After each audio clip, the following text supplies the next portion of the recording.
جب حضرت ابراہیم علیہ السلام نے اپنے اب سے کہا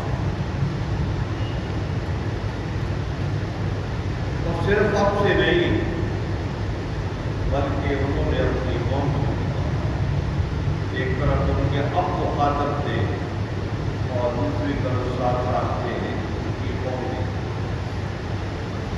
کیا کہا، اتنی براء مما تعبدون، کہ جن کی تم عبادت کرتے ہو ان سے میں بیزار ہوں، بری مجھے یعنی یہ حضرت ابراہیم علیہ السلام کا طریقہ کار تھا، انہوں نے بتوں سے اپنی برات کا اظہار کیا۔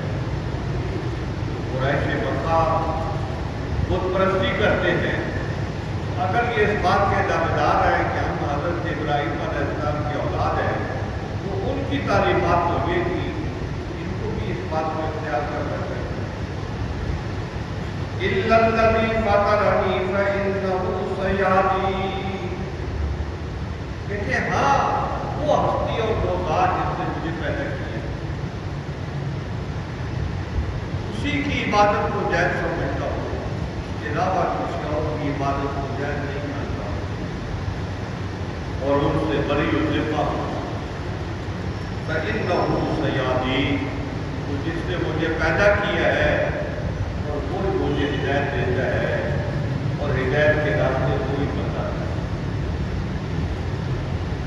وَجَعَلَهَا كَلِمَةً بَاقِيَةً فِي عَقِبِهِ لَعَلَّهُمْ يَرْجِعُونَ، حضرت ابراہیم علیہ السلام نے اس کلمہ توحید کو کہ لا الہ الا اللہ، کہ اللہ کے علاوہ کوئی معبود نہیں ہے، اپنی اولاد میں باقی قرآن حکیم میں آتا ہے وَوَصَّى بِهَا إِبْرَاهِيمُ بَنِيهِ وَيَعْقُوبُ یا بنی ان اللہ اصطفیٰ لکم الدین فلا تموتن الا وانتم مسلمون، کہ حضرت ابراہیم علیہ السلام نے اپنی اولاد کو وصیت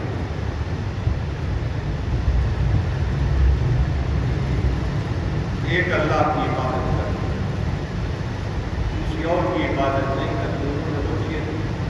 قرآن حکیم تو اللہ تعالیٰ ارشاد فرماتا ہے کہ حضرت ابراہیم علیہ السلام نے کلمے کو باقی رکھا کہ آپ نے بھی اپنی ذریت میں اپنی اولاد میں انہوں نے اپنی اولاد کو یہی کلمہ بتایا۔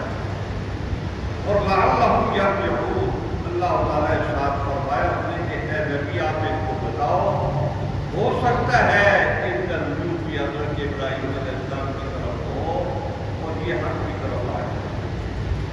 بل متعت ہؤلاء وآباءهم حتى جاءهم الحق ورسول مبین، اللہ تعالیٰ ارشاد فرماتا ہے کہ میں نے ان کو اس حالت میں رکھا کہ یہ میری نعمتوں سے نفع اٹھاتے رہے اور ان کے آباء و اجداد یہاں تک کہ جاءهم الحق، ان کے پاس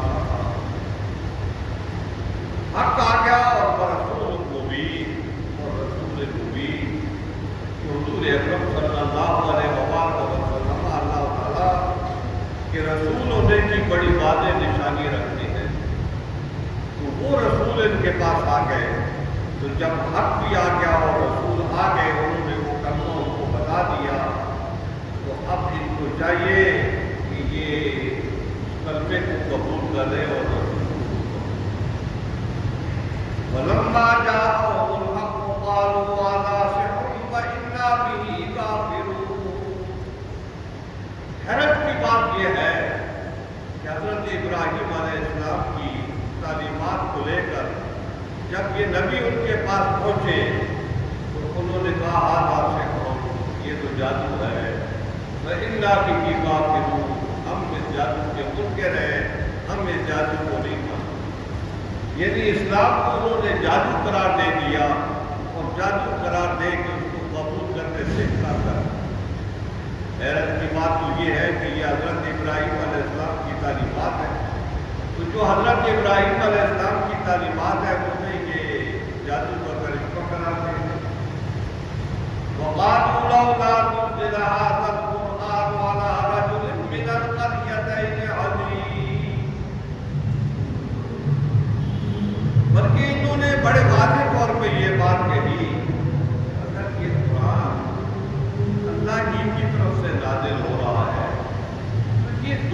شہر ہے اس کے جتنے کے بڑے مضبوط مکہ اور طیب ہے، چاہیے تھا کہ یہاں اتنے سردار موجود ہیں، بڑے بڑے موجود ہیں، تو ان میں سے کسی کو رسول بنایا جاتا۔ انہیں کیوں رسول بنایا گیا جن کے پاس مال و دولت کی فراوانی نہیں ہے اور یہ کسی کے سردار بھی نہیں ہے، انہیں کیوں رسول بنایا گیا؟ یہ دو بستیاں ہیں اور مضبوط بستیاں، یہاں بڑے بڑے سردار موجود ہیں، بڑے بڑے مالدار موجود ہیں، ان میں سے کسی کو نبی بنایا ہوتا تھا کہ ان کی کوئی بات سننا اور ماننا ہے۔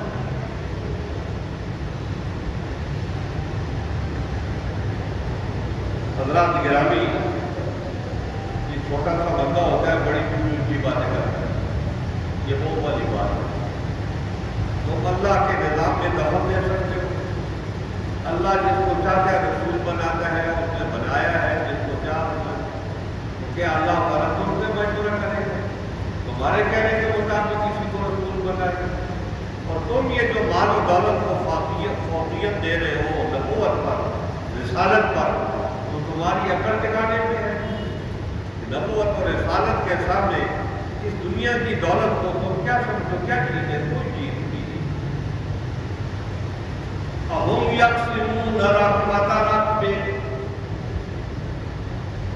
یہ نبوت جو ہے یہ تو اللہ کی رحمت ہے، تو اللہ تعالیٰ جس پر چاہتا ہے اپنی رحمت ڈالے فرماتا ہے۔ تو حضور اکرم صلی اللہ علیہ وسلم کو اللہ تعالیٰ نے نبوت کا یہ مرتبہ بخشا ہے، یہ اللہ تعالیٰ کی عطا ہے اور اللہ تعالیٰ کی مرضی ہے۔ اللہ تعالیٰ نے اپنی مرضی سے ان کو رسول بنایا۔ تم اب اللہ کو مشورے دے رہے ہو، کسی مالدار آدمی کو، کسی سردار آدمی کو رسول بنایا ہو۔ نحن قسمنا بینہم معیشتہم فی الحیاۃ الدنیا ورفعنا بعضهم فوق بعض درجات لیتخذ بعضهم بعضا سخریا۔ اللہ تعالیٰ ارشاد فرماتا ہے کہ تم ہمیں بتا رہے ہو کہ مالدار لوگوں کو نبی بنایا، تو تم کو مالدار کس نے بنایا؟ نبی نے تو بنایا۔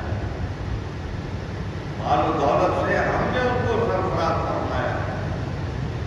تو وہ مال و دولت اگر اتنی بڑی شے ہوتی، یہ نبی جو ہے ان کے پاس اس کی فراوانی ہوتی، وہ اتنی بڑی شے نہیں ہے جس کو تم سمجھ رہے ہو۔ حضور اکرم صلی اللہ علیہ وسلم نے فرمایا اگر اس دنیا کے مال کی قدر و قیمت اللہ تعالیٰ کی بارگاہ میں مچھر کی پر جتنی بھی ہوتی تو بھی بڑی بات تھی، وہ بھی بڑی بات ہوتی، اس کی مچھر کی پر جتنی بھی اہمیت اللہ کے دربار میں۔ اللہ تعالیٰ ارشاد فرماتا ہے وَرَفَعْنَا بَعْضَهُمْ فَوْقَ بَعْضٍ دَرَجَاتٍ، بندوں کے اللہ تعالیٰ عزت درجات تقسیم کر۔ یہ نبوت اور رسالت کا معاملہ ہے، وہ کاروبار کا معاملہ ہے، وہ معیشت کا معاملہ ہے، وہ سرداری کا معاملہ ہے، وہ فلانی چیز کا معاملہ ہے، وہ فلانی چیز کا معاملہ ہے، یہ ہم نے تقسیم کر رکھا ہے۔ کوئی کس شعبے میں لگا ہوا ہے، کوئی کس شعبے میں لگا ہوا ہے، تو یہ ہماری تقسیم کے حساب میں لگا ہوا ہے۔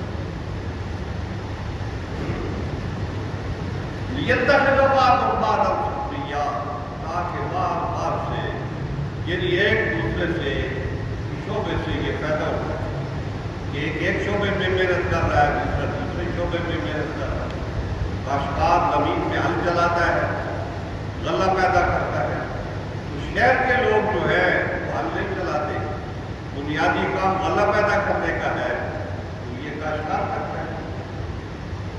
وہ کاشتکار محنت کر کے غلہ اگاتا ہے، تو وہ غلہ شہروں میں آتا ہے تو شہروں کے لوگ استعمال کرتے ہیں، لیکن بہت ساری چیزیں جو شہری لوگوں کی ہوتی ہے تو وہ دیہات کے لوگوں کے پاس جاتی ہیں اور وہ لوگوں کو استعمال کرتے ہیں۔ تو اسی طریقے سے ایک کارخانہ ہے، دوسرا دوسری چیز کا کارخانہ ہے، تیسرا تیسری چیز کا کارخانہ ہے، تو اللہ تعالیٰ نے ساتھ فرماتا ہے یہ معیشت اپنے لوگوں میں تقسیم کر رہا ہے۔ اور ورحمت ربک خیر مما یجمعون، یہ جو دولت جمع کرتے ہیں صبح شام اس میں جمع کرنے میں لگے رہتے ہیں،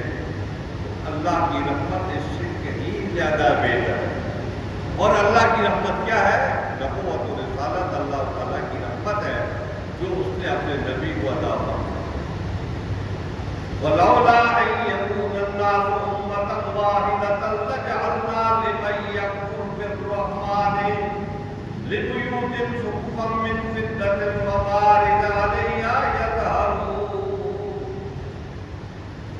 اللہ تعالیٰ ارشاد فرماتا ہے کہ یہ جو زمین کے کفار ہیں، اگر ان کے پاس مال و دولت کی فراوانی ہو جائے، سارے ایک ہو جائے. آپ کو پتہ ہے نا یورپی ممالک سارے امیر ہیں، دولت مند ہیں، سارے ایک ہیں، سب ایک ہو جائے. یہ دولت مند ملک جو ہے، دولت مند لوگ آپس میں وہ ایک ہو جاتے ہیں. اللہ تعالیٰ ارشاد فرماتا ہے کہ اگر یہ اندیشہ نہ ہوتا، کہ یہ کام نہ ہوتا کہ ان کے پاس دولت آ جائے تو یہ سارے کافر لوگ ایک ہو جائیں. ہم کیا کریں؟ ان کافروں کو کیا دیتے؟ اللہ تعالیٰ ارشاد فرماتا ہے کہ ان کے مکانوں کے چھت جو ہے وہ چاندی کی ہوتی ہے، اور ان کی سیڑھیاں جو ہے وہ بھی چاندی کی ہوتی ہے. ان کو بات وَلِبُيُوتِهِمْ أَبْوَابًا وَسُرُرًا عَلَيْهَا يَتَّكِئُونَ وَزُخْرُفًا. اور اسی طریقے سے ان کے گھروں کے دروازے اور وہ تخت جن کے اوپر یہ بیٹھتے ہیں دو تکیے لگا کے، تو وہ بھی سونے اور چاندی کے ہوتے ہیں. اتنی دولت جو ہے نا وہ ہم ان کو دیتے ہیں. کیوں کہ اس دولت کی کوئی قدر و قیمت نہیں ہے ہمارے پاس، ہم ان کو دیتے. یہ ہمارے اس کی کوئی قیمت نہیں ہے. اللہ تعالیٰ کی بارگاہ میں یہ دولت کی اچھی چیز نہیں ہے، کوئی بڑی چیز نہیں ہے، کوئی اتنی قیمت دار چیز نہیں ہے. اللہ تعالیٰ ارشاد فرماتا ہے کہ دولت کے بعد یہ کفار سارے ایک ہو جاتے ہیں، متحدہ بات بنا لیتے ہیں.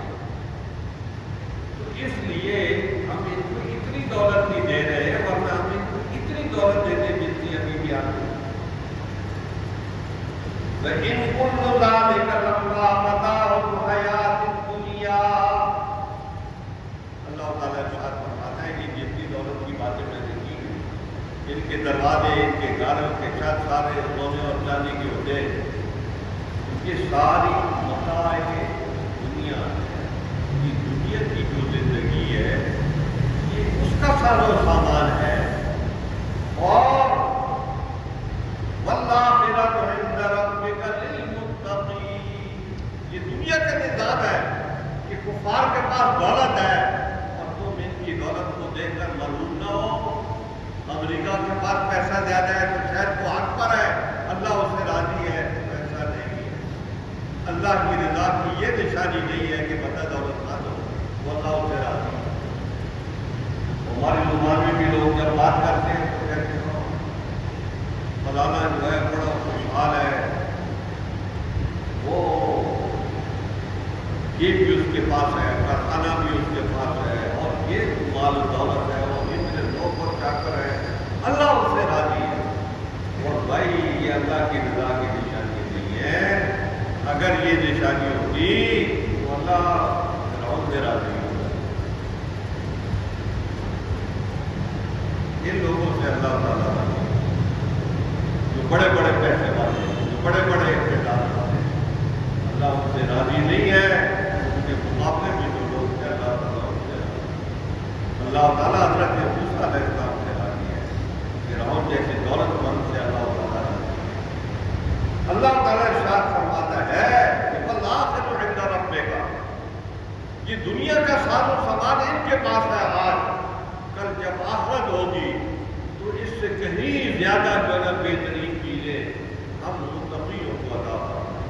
جو تقوی دار ہیں، جو ہم سے ڈرتے ہیں، جو ہماری بات کو قبول کرتے ہیں، جو ہمارے حکم کی پیروی کرتے ہیں، جو ہمارے بھیجے ہوئے نبی کو تسلیم کرتے ہیں اور اس کے پیچھے پیچھے چلتے ہیں، تو ان کو ہم اس سے کہیں زیادہ نعمت عطا فرمائیں گے.